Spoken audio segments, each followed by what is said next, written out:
ఆరోగ్యాభిలాషులందరికీ నా హృదయపూర్వక నమస్కారములు.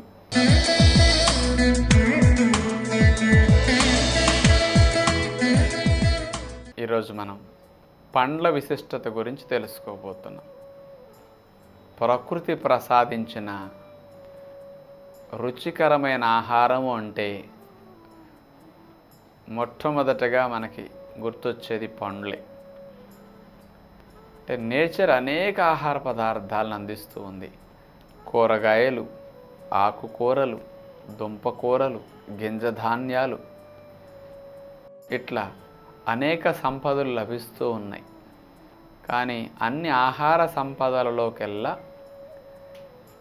రుచినిచ్చేవి నెంబర్ 1 పండ్లే. తేలిగ్గా అరిగేవి పండ్లే. తినటానికి అనుకూలంగా చక్కగా ఉండేవి మెత్తగా పండ్లే. అందుకని ఏ కాలంలో ఏ పండ్లు ప్రకృతి ప్రసాదిస్తే ఆ కాలంలో ఆ పండ్లను తింటే ఆరోగ్యానికి మంచిదని పెద్దలు చెప్తూ ఉంటారు. మరి పండ్లు ఎందుకు తినాలి? మనము రోజు అన్ని రకాల ఆహార పదార్థాలని వండటం, దాన్ని పిండటం, వాటిని వేపటం, రుచి కొరకు ఉప్పు కారాలు వేసి తింటూ ఉంటాం. రోజుకి 4 సార్లు మనిషి ఆహారం తింటే 4 సార్లు ఇలా అన్నీ వండినవి ఉప్పేసినవి తింటే మన ఆరోగ్యం ఏమవుతుందో ఒక్కసారి ఆలోచించండి. వండటం ద్వారా, నిల్వ చేయటం ద్వారా అనేక పోషక పదార్థాలు నశిస్తాయి. వండుకున్న వాటిని ఉప్పేసుకు తినటం ద్వారా అనవసరమైన ఉప్పు నూనెలు లేని రోగాలు వచ్చేస్తూ ఉంటాయి. అందుకని మనిషి దినచర్యలో భాగంగా ఉడికిన ఆహారాలను ఒక పూట మానేసి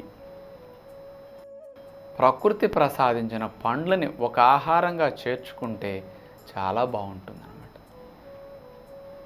అందుకని మేమేమంటామంటే ప్రతినిత్యం మనిషి తను సంపాదించిన సంపాదనలో కొంత డబ్బుని సాయంకాలం పని నుంచి తిరిగి వచ్చేటప్పుడు పనివారు, ఉద్యోగ వ్యాపారస్తులు ఇంటికి తిరిగి వచ్చేటప్పుడు ఎప్పుడైనా, లేకపోతే ఉద్యోగ వ్యాపారాల్లో ఉన్న సమయాల్లో ఈవినింగ్ 5ంటికి 6ంటికి కొంత డబ్బుని కేటాయిస్తుంటారు ఎంజాయ్ చేయటానికి, ఆకలి తీర్చుకోవటానికి.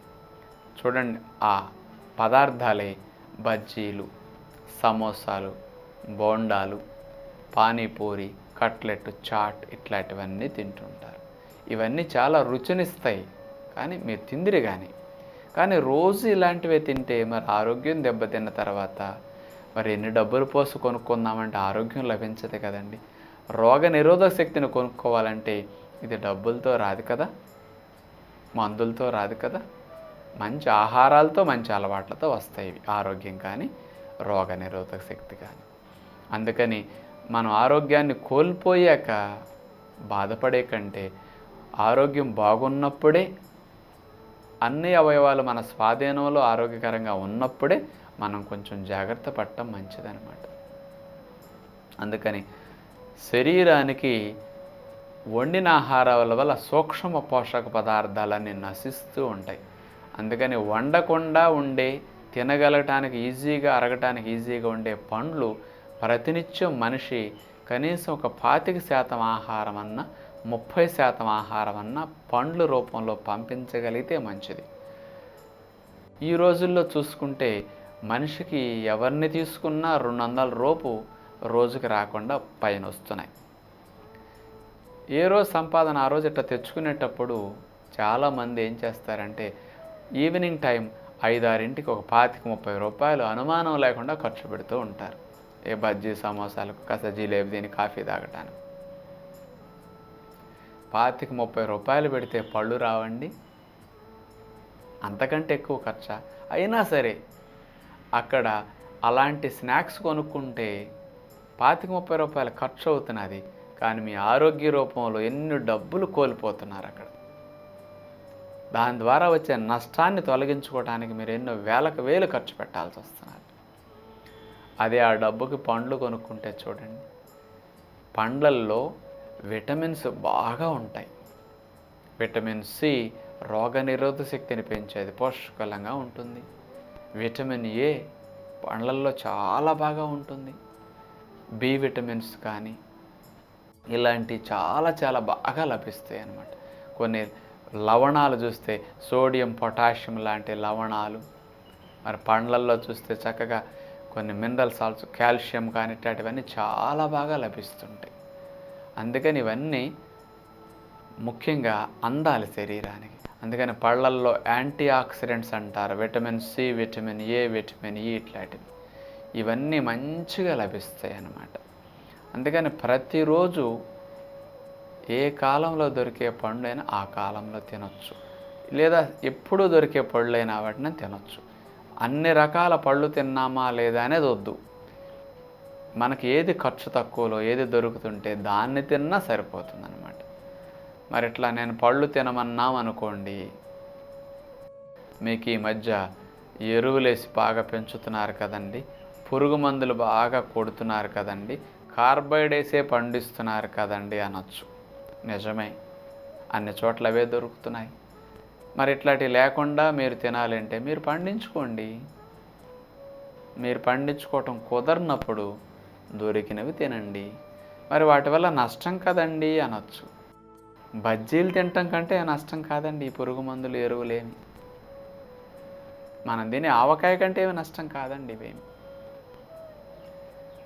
అలా కార్బైడేసి పండిస్తున్నారని, పురుగు మందులు కొట్టి పండిస్తున్నారని ఆలోచించి పళ్ళు తినటం మానితే వచ్చే నష్టం కంటే ఆ కార్బైడ్ వల్ల వచ్చే నష్టం 1% కూడా ఉండదండి. పళ్ళు మానటం వల్ల మీరు 99% లాస్ అవుతారు ఆరోగ్యాన్ని. కానీ ఆ పురుగు మందుల వల్ల, కార్బైడ్ వల్ల వచ్చే నష్టం 1% అయితే ఆ 1%ని మీ లివర్ ఈ పళ్ళల్లో వచ్చే సూక్ష్మ పోషక పదార్థాల సహాయంతో తెల్లవారేసరికి మీ బాడీలో లేకుండా వాష్ చేసి యూరిన్ ద్వారా, మోషన్ ద్వారా బయటకు పంపించగలుగుతాయి అన్నమాట. మన లివర్కున్న సామర్థ్యం అంత గొప్పది. ఎరువులు, పురుగు మందులు కూడా క్లీన్ చేసేయగలదు. అది క్లీన్ చేయాలి అంటే లివర్ దానికి కావాలి విటమిన్ సి, విటమిన్ ఏ ఇలాంటి సూక్ష్మ పోషక పదార్థాలు, బి విటమిన్స్ ఇవి కావాలి. మైక్రో న్యూట్రియంట్స్, యాంటీ ఆక్సిడెంట్స్ ఇలాంటి ఎక్కువ కావాలి బాడీకి. అతి సూక్ష్మమైన మోతాదులో అవసరం ఇవన్నీ. అందుకని ఇవన్నిటినీ మనం వండి తింటే మిస్ అవుతాం. అందుకని వండకుండా హాయిగా తినగలిగే ఆహారం ప్రకృతిలో పండ్లే. కూరగాయలు పచ్చిగా తినలేం, కొన్ని ఆకులు తినలేం, దుంపలు తినలేం, గింజలు తినలేం. ఇవన్నీ కాల్చో వండు తింటేనే కొంచెం కంఫర్ట్గా ఉంటాయి. ఒక్క పండ్లే వేడి చేయకుండా ఎవరైనా తినగలిగేది. అందుకని ప్రకృతి ఇచ్చింది ఇచ్చినట్టుగా ఆహారములన్నీ ఉన్నట్టుగా మనకు వెళ్ళిపోతాయి, ఏ విధమైన మార్పు లేకుండా. అందుకని అన్నీ శరీరానికి లభిస్తాయి అన్నమాట. తల్లిపాలు తాగే పిల్లవాడికి తల్లిపాలు త్రాగినప్పుడు చూడండి అందవలసిన పోషక పదార్థాలన్నీ ఎలా వెళుతుంటాయో అలాగే మనకి ప్రకృతి మాత ప్రసాదించిన ఈ పండ్లను అట్లా తినేస్తే అందులో ఉన్న పోషక విలువలన్నీ ఏ విధమైన నష్టం జరగకుండా ఉన్నది ఉన్నట్టు శరీరానికి చేరి శరీరంలో లాభం కలిగిస్తూ ఉంటాయి అన్నమాట. అందుకని ప్రతిరోజు మీరు ఈ పండ్లని ఒక ఆహారంగా చేర్చుకోమంటాం. మీరు డబ్బు ఖర్చు ఎక్కువ పెట్టలేరు. జామకాయ కనపడితే మార్కెట్లో వదలొద్దు. అన్నిటికంటే బెస్ట్ కార్బైడ్ ఎరువు తయారయ్యాక చెట్టు మీద కోస్తారు. ఎరువులేసి జామ చెట్టుని ఏం పెంచరు. పురుగులు పడవాటి కొట్టరు అసలు. దేనైనా తయారవ్వకుండా కొయ్యొచ్చు, కార్బైడ్ వేసి పండించవచ్చు, కానీ జామకాయ ఒక్కదానికి అది చెల్లదు. అందుకని ఖర్చు తక్కువలో ఎక్కువ లాభాలున్న పండు అంటే జామ, యాపిల్ కాదండి. జామ బెస్ట్. అందుకని రోజుకు 2-3 జామకాయలు, జామపళ్ళు తినండి. అరటిపళ్ళు సవగ్గా దొరుకుతాయి, 2-3 అరటిపళ్ళు తినండి. మీరు ఇంకేమీ తినకపోయినా 2 చాలు అసలు. ప్రతిరోజు సాయంకాల పూట ఆహారంలో ఇటు జామ, అరటి తింటే చాలు. ఇంకా నాకు బోల్డ్ రకాలు కొనుక్కోవడానికి స్తోమత ఉంది, దొరుకుతున్నాయంటారా? తినండి, ఏ పళ్ళు దొరికితే ఆ పళ్ళు. సపోటాలు తినండి, రేగికాయలు తినండి, పుచ్చకాయ తినండి, బొప్పాయి తినండి, కర్బూజా తినండి, మామిడి పళ్ళు తినండి.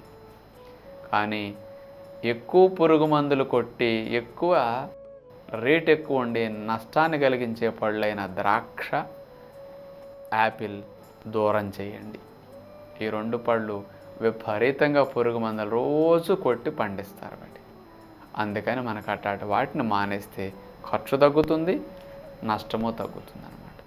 ఇలాంటి సపోటా, సీతాఫలం, మరి ఇట్లాంటి వాటిని, బత్తాయి, కమల, వీటికేమి పురుగు మందులు ఏమి కొట్టాల్సిన అవసరం పెద్దగా ఉండదు. ఈ కాస్త పుచ్చకాయ, కర్బూజా చాలా మంచి పళ్ళు ఇవన్నీ. బొప్పాయి పురుగు మందులు కొట్టరు వీటికి. అందుకని దొరికినప్పుడు ఇలాంటి పళ్ళను కూడా మీరు తినే ప్రయత్నం చేయగలిగితే మంచిది. అందుకని సాయంకాల పూట ఆహారం ఎక్కువ భాగం అందరూ పండ్లే ఆహారంగా తిని ఆపేస్తే మంచిదన్నమాట.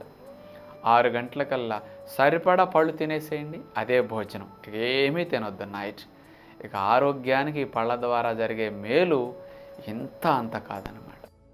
అందుకని డిన్నర్ ఫ్రూట్స్ తినటం అంటే బెస్ట్ డిన్నర్. ఇక అటు ఎదుగుదల వయసు వచ్చిన పిల్లల నుంచి ఎవరికైనా సరిపోతాయి. 4 అరటిపళ్ళు ఎక్కువ తినమనండి, సరిపోతుంది. అందుకని ఎవరికైనా సరే ముసలివారి వరకు సాయంకాలం పొయ్యి మీద వండేవి పెట్టకుండా కుటుంబం అంతా పళ్ళు పెట్టుకుంటే ఎంత బాగుంటుంది ఆరోగ్యం. ఇలాంటి మంచి అలవాట్ల వైపు మన అలవాట్లు మార్చుకునే ప్రయత్నం చేద్దామని ఆశిస్తూ తదుపరి కార్యక్రమంలో మళ్ళా కలుసుకుందాం. అందరికీ సెలవు. నమస్కారం.